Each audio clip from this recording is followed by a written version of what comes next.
tanpa tumbal, jiwaku diseret sebagai ganti. Tubuh Arya menggigil. Kulitnya mengerut seperti dihisap. Rambut memutih sekejap. Nirmala menahan air mata. Namun tangannya terangkat memegang keris. Aku anakmu, bisiknya. Bukan kambing yang dikurbankan.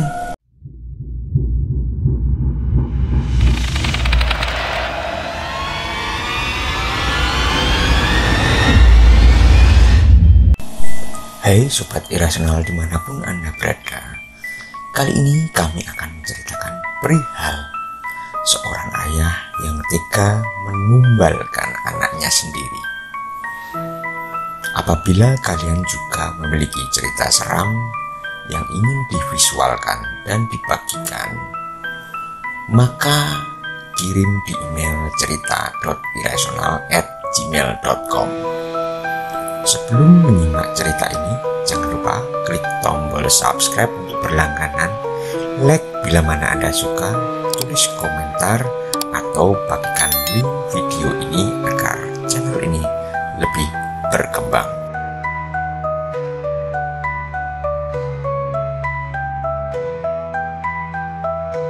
Kisah berawal dari rumah panggung tua yang berdiri miring di tepian hutan Kalia.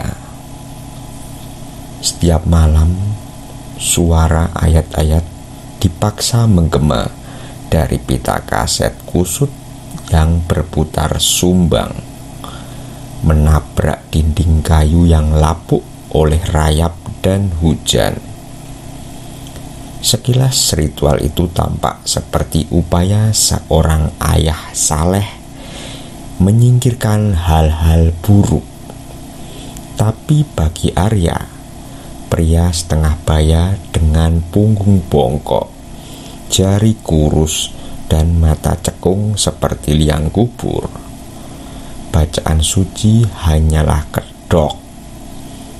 Selimut tipis yang menutupi rencana terkelam, menumbalkan darah dagingnya sendiri demi perjanjian lama yang ia buat dengan sesuatu di luar nalar. Anak yang akan dikorbankan adalah Nirmala, perempuan 25 tahun dengan mata yang selalu menolak padam sekalipun sering memerah, dampak kurang tidur, juga siksaan batin sejak sang ibu meninggal secara misterius.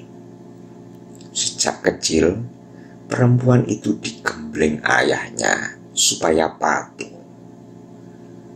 Menuruti orang tua adalah kunci surga, kata Arya berkali-kali. Namun Nirmala lebih peka ketimbang yang disangka. Ia merasa surga ayahnya terasa aneh, hangus, dan beraroma besi.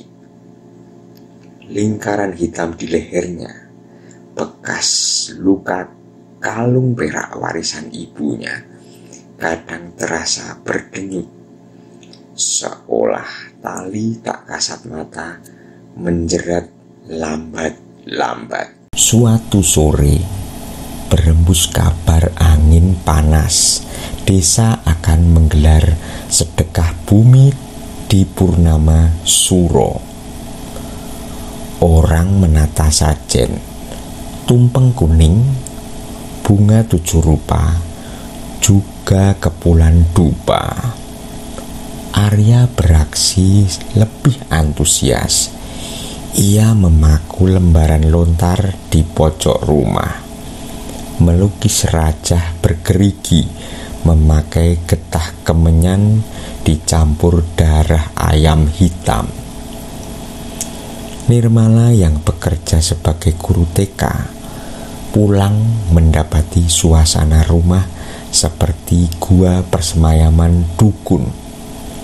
Lilin merah membentuk lingkaran tikar ditaburi bunga kantil, foto mendiang ibunya tercapik tepat di bagian wajah. "Ayah, ini apa?" tanyanya bergetar.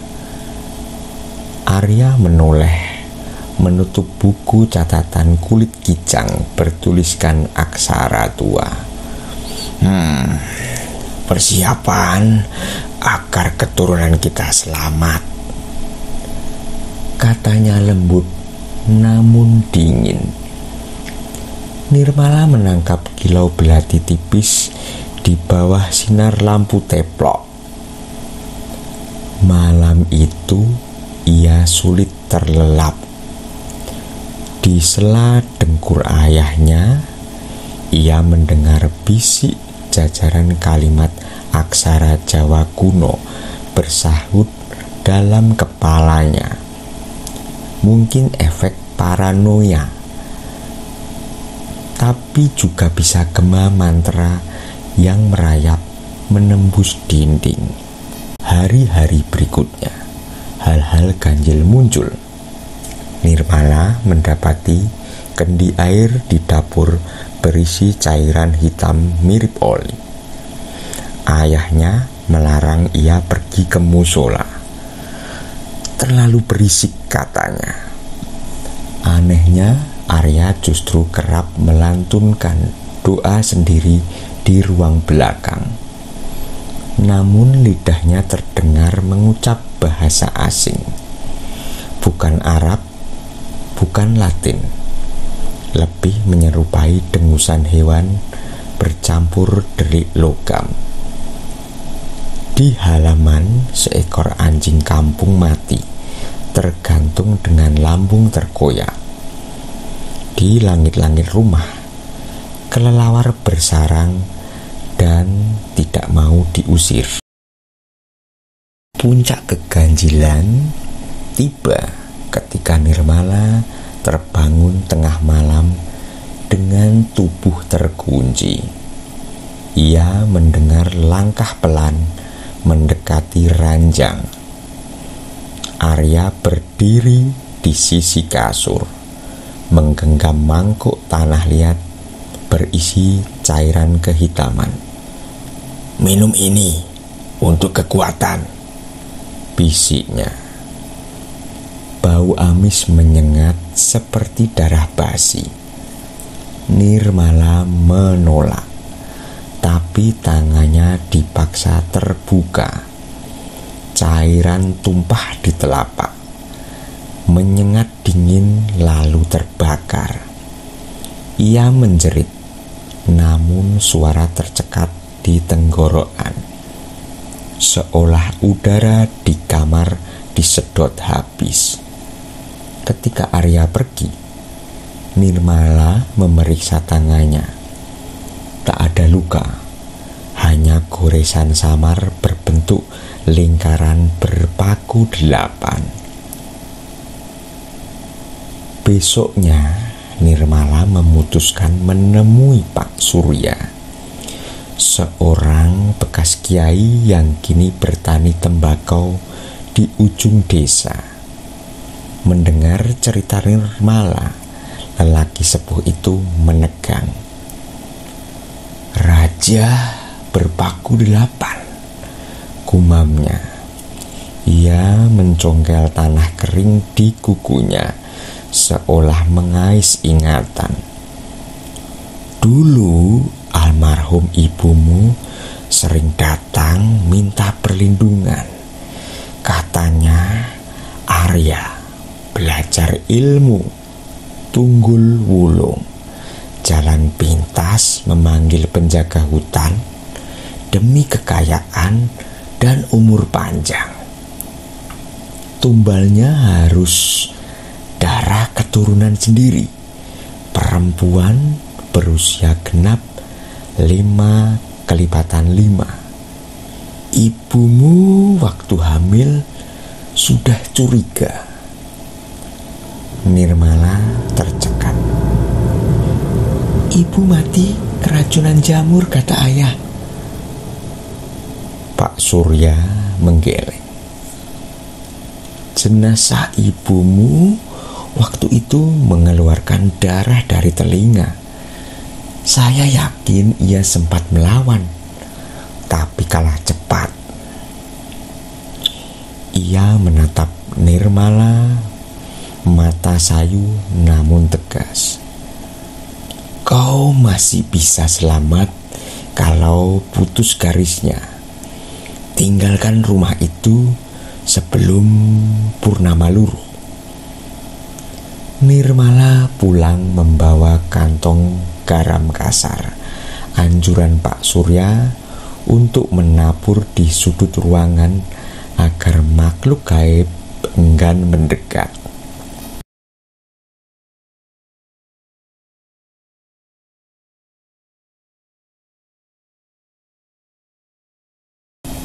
Namun keputusasaan menempeli langkahnya.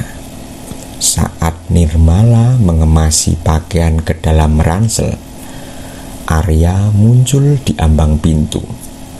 Senyumnya menyesakkan, seperti bekas luka di hati. Berencana pergi? Tanyanya lembut, tapi telinga Nirmala menangkap gemuruh ancaman. Arya memeluk Nirmala tiba-tiba, terlalu erat, sampai tulang rusuknya terasa nyeri. Ayah hanya ingin kita bersama selamanya, bisik Arya mencium ubun-ubunnya. Nirmala menahan tangis, merasakan sesuatu licin, yakni belati kecil diselipkan di saku bajunya. Jika ada yang menyakitimu, gunakanlah ini, kata Arya. Kalimat itu terdengar ironis karena penyiksa terbesar ada di depannya. Malam purnama datang, beriring gemuruh hujan. Desa larut dalam gamelan sedekah bumi, tapi rumah Arya sunyi mencekam. Lampu padam, hanya sinar bulan menetes lewat celah dinding, memoles ruangan dengan perak beku. Arya telah mengganti pakaian, jubah hitam, bordir emas, kalung gigi babi ngepet, kening dilukis darah. Ia duduk bersila di tengah lingkaran lilin. Nirmala dipaksa duduk berhadapan. Tangannya diikat dengan tali ijuk. Bau kemenyan pekat menusuk paru-paru, bercampur bau perunggu, seperti darah lama yang belum dicuci. Arya mulai melantunkan mantra. Irama suaranya naik turun, bagai deru ombak memukul karang. Suhu ruangan mendadak turun. Nafas Nirmala mengepul. Di sudut matanya, dinding kayu seolah melengkung, membentuk mulut menganga dengan gigi-gigi gelap. Bayangan hitam tak berbentuk, namun bertekstur rapat seperti kawanan semut muncul di lantai, merayap pelan menuju Nirmala. Di belakangnya, sesuatu mengetuk dinding dari luar. Dum, dum, dum. Irama bagai degup jantung raksasa. Roh penjaga hutan, terimalah persembahan ini. Arya menjerit, tubuhnya bergetar, bola matanya memutih, memamerkan serabut merah di sudut-sudut. Lidahnya terjulur, memanjang tidak wajar, menetes lendir gelap. Nirmala sesenggukan, namun di balik ketakutan muncul bara kecil keberanian atau keputusasaan. Ia merasakan belati yang diselipkan ayahnya tadi siang masih di saku. Terdesak tali ijuk, tangan terikat, namun ujung logam menyentuh jemarinya. Bayangan hitam kini melilit betis Nirmala, dingin seperti es, namun tajam seperti sembilu. Teriaknya tenggelam dalam gemuruh hujan yang kini menampar atap. Arya bangkit, meninggalkan lingkaran lilin. Tangannya menggenggam sebilah keris berleguk 7. Bilahnya berasap.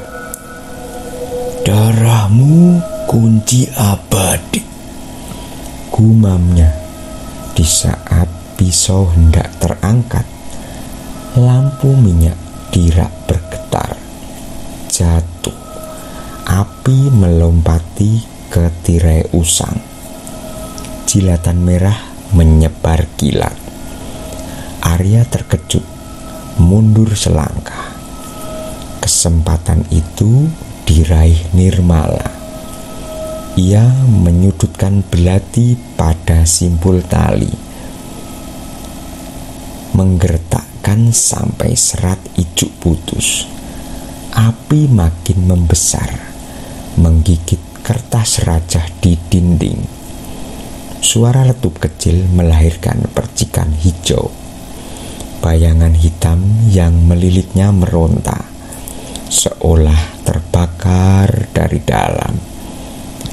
Nirmala bangkit, tapi Arya memutar keris, menghalang. Api di sekeliling menari, menyusup ke atap alang-alang. Asap hitam melengkung seperti tangan raksasa yang hendak meraih bintang. Nirmala mundur, punggungnya menempel almari. Ia melihat foto ibunya yang tercapik terjatuh dari rak. Sisanya memamerkan mata ibunya menitikkan air. Hatinya menusuk pilu. Rasa kehilangan berlipat jadi amarah. Ibu tak rela, teriaknya. Arya terguncang sesaat. Kilatan ketakutan melintas di wajahnya. Dalam momen singkat itu, Nirmala menerjang, menusuk lengan Arya dengan belati. Darah mengucur hangat. Arya meraung, kerisnya terlepas, menancap di lantai kayu dengan suara duk. Asap memenuhi ruangan, membuat mata perih. Lilin-lilin meleleh, membentuk sungai lilin cair yang mendesis di lumat api. Nirmala meraih keris Arya dalam kabut asap. Bilahnya panas, namun ia menggenggam kuat. Bahu Arya menetes darah, tapi ia tersenyum, seolah rasa sakit itu justru dirasakan nikmat. Terlambat nak. Perjanjian sudah disegel. Nyawaku terikat. Tapi jatahmu jadi pengganti. Dari lantai, retakan muncul, menganga seperti terlahir seekor makhluk. Suara lirih, desis hutan mengalir keluar. Nama Nirmala menyeret. Nirmala.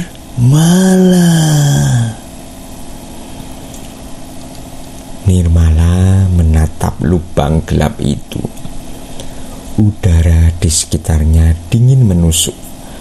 Aroma tanah basah menguar. Ia sadar sekiranya jatuh, tak mungkin ia kembali.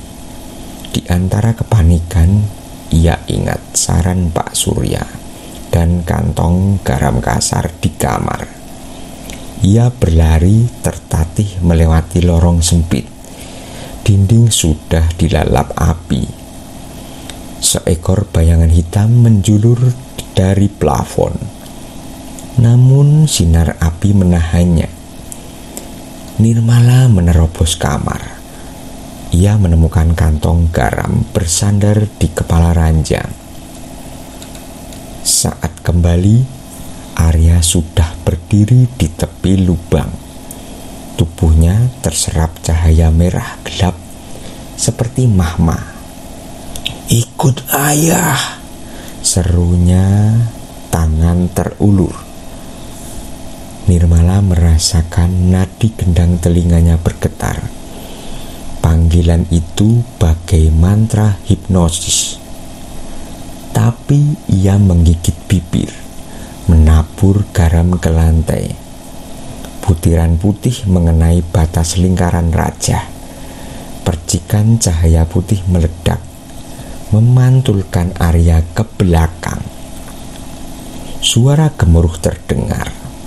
Lubang menutup perlahan, menelan bayangan hitam memeki. Arya jatuh terduduk, menatap Nirmala dengan gabungan benci dan hancur. Kau hancurkan segalanya. Ia merangkak. Darah menetes menodai garam. Tanpa tumbal, jiwaku diseret sebagai ganti. Tubuh Arya menggigil. Kulitnya mengerut seperti dihisap. Rambut memutih sekejap. Nirmala menahan air mata. Namun tangannya terangkat memegang keris. Aku anakmu, bisiknya. Bukan kambing yang dikurbankan. Dengan segenap rasa, ia menekan keris ke lantai, menancap tepat di bayangan Arya. Kilat cahaya menyambar. Lantai terbelah, memisahkan ayah dan anak. Arya menjerit. Dinding runtuh di belakangnya. Api kian menggila. Atap runtuh menimpa lantai, memercik bara. Nirmala terhempas ke dinding, terpatuk asap. Dalam keburaman, ia melihat Arya terseret ke lubang sempit di lantai yang muncul kembali, dihisap kegelapan bagai pasir hisap. Dari lubang itu suara berat berderak. Utang dibayar lunas. Setelah itu sunyi. Hanya gemertak api. Dengan tenaga tersisa, Nirmala merangkak keluar pintu belakang menuju pekarangan. Hujan deras menyambut, memadamkan api di pakaiannya. Ia menoleh. Rumah panggung itu terbakar total. Lidah api melahap kenangan pahit. Petir membelah langit seiring tembok terakhir ambruk, menyisakan bara merah dalam gelapnya malam. Desa jauh di keremangan masih menabuh gamelan. Tak sadar tragedi tengah terjadi.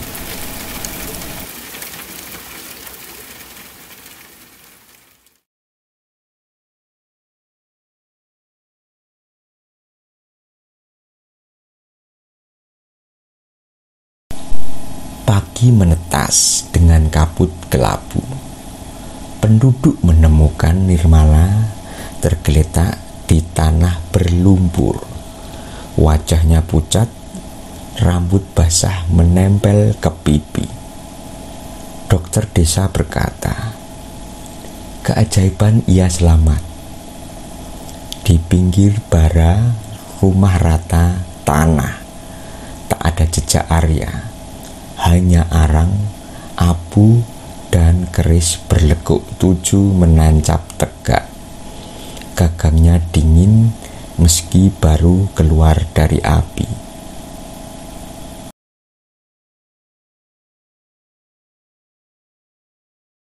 Seminggu berselang, Nirmala tinggal di rumah Pak Surya. Setiap malam ia terbangun mendengar desir hutan, tetapi kali ini tanpa bisikan namanya. Garis lingkaran di telapak tangan mulai memudar, meninggalkan bekas keabuan seperti luka lama. Ia mengubur belati warisan ayahnya di bawah pohon randu, menabur garam di atasnya, juga bunga kantil putih. Di hatinya luka berdarah, namun ada kilau harapan bahwa garis keturunan kutukan telah terputus, bahwa seorang wanita muda berusia 25 akhirnya memilih melawan dan memenangi nyawa dari tangan ayahnya sendiri. Suatu senja, saat langit oranye, Nirmala berdiri di tepi hutan Kalia. Angin membawa bau tanah basah menyapu helai rambutnya. Ia berbisik lirih, "Ibu, aku telah bebas."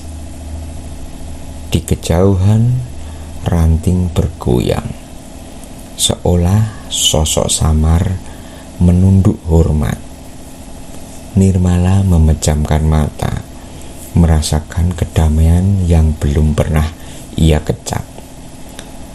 Turbulensi malam purnama mungkin terus menghantui mimpi, tapi ia tahu keberanian satu orang bisa merobohkan perjanjian kelam yang menjerat generasi. Di balik kabut senja hutan Kalia, menahan napas, mungkin kecewa kehilangan tumbal, atau justru lega hutang dibayar lunas. Tak ada yang tahu pasti. Yang jelas, seorang anak perempuan telah memutus mata rantai darah. Kadang keberanian lahir dari luka terdalam. Kadang cinta seorang ibu yang sudah tiada masih cukup kuat menuntun sang anak keluar dari cengkeraman kegelapan. Sampai di sini dulu cerita pada segmen Cakap Halus kali ini. Apabila Anda memiliki saran atau kritik, bisa ditulis dalam kolom komentar. Atau ingin berlangganan, cukup klik tombol subscribe. Share link video ini agar channel ini bisa lebih berkembang. Keyakinan tanpa diuji, maka kalian tidak akan tahu seberapa besar keyakinan yang Anda miliki. Salam irasional.